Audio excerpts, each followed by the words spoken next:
నాగార్జున, ధనుష్, రష్మిక మందన్న ప్రధాన పాత్రల్లో శేఖర్ కమల డైరెక్ట్ చేస్తున్న సినిమా 'కుబేర'. ఈ మూవీ ఎప్పుడో ప్రారంభమైనా ఇప్పటివరకు పెద్దగా అప్డేట్స్ ఏమీ రాలేదు.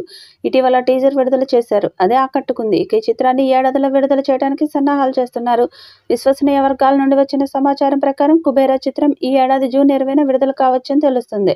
అయితే ఇది ఇంకా అధికారికంగా ప్రకటించలేదు. కానీ ఈ వార్త తెలుగు సినీ అభిమానులను ఉత్సాహంతో నింపడం ఖాయం. ఈ సినిమాలో రష్మిక మందన్న హీరోయిన్గా నటించనుండగా సంగీతాన్ని దేవిశ్రీ ప్రసాద్ అందిస్తున్నారు. నాగార్జున కూడా ఈ సినిమాలో కీలక పాత్ర పోషిస్తున్నారు. ఇక త్వరలోనే ఈ చిత్రం నుండి మొదటి పాటను విడుదల చేయడానికి సన్నాహాలు చేస్తున్నారు. ఇప్పటికే Devisri Prasad first song compose చేసినట్టు సమాచారం. ఈ సాంగ్ చాలా బాగా వచ్చిందట. ఈ సాంగ్తో ప్రమోషన్ మొదలు పెట్టాలని చూస్తున్నారట. త్వరలోనే ఈ పాట మీద అధికారిక ప్రకటన రానుంది. సినిమా ప్రేక్షకులు ఎంతో ఆసక్తిగా ఎదురుచూస్తున్న చిత్రం 'కుబేర'. శేఖర్ కమల దర్శకత్వంలో ధనుష్ బిచ్చగాడిగా, నాగార్జున ఐటీ అధికారిగా నటిస్తున్నారు.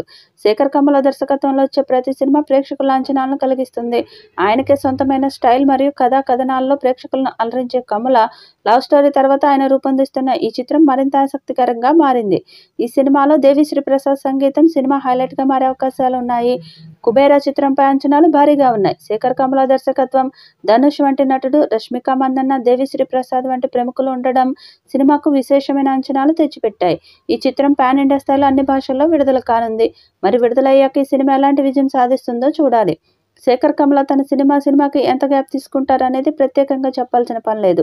అలాగే గత కొన్నేళ్ల క్రితం చేసిన లవ్ స్టోరీ తర్వాత కోలీవుడ్ వెర్సటైల్ హీరో ధనుష్తో 'కుబేర' అనే సినిమా అనౌన్స్ చేసి మంచి బజ్ రేపారు. తెలుగు, తమిళ భాషల్లో ఒకేసారి ప్లాన్ చేసిన ఈ చిత్రంపై మంచి అంచనాలున్నాయి. లేటెస్ట్ బజ్ ప్రకారం 'కుబేర' డేట్ని లాక్ చేసినట్టుగా తెలుస్తుంది. దీని ప్రకారం మేకర్స్ ఈ చిత్రాన్ని ఈ ఏడాది జూన్ 20కి షిఫ్ట్ చేసినట్టుగా తెలుస్తుంది. మరి దీనిపై అధికారిక క్లారిటీ రావాల్సి ఉంది. ఇక ఈ చిత్రానికి దేవిశ్రీ ప్రసాద్ సంగీతం అందిస్తుండగా రష్మిక మందన్న హీరోయిన్గా నటిస్తుంది.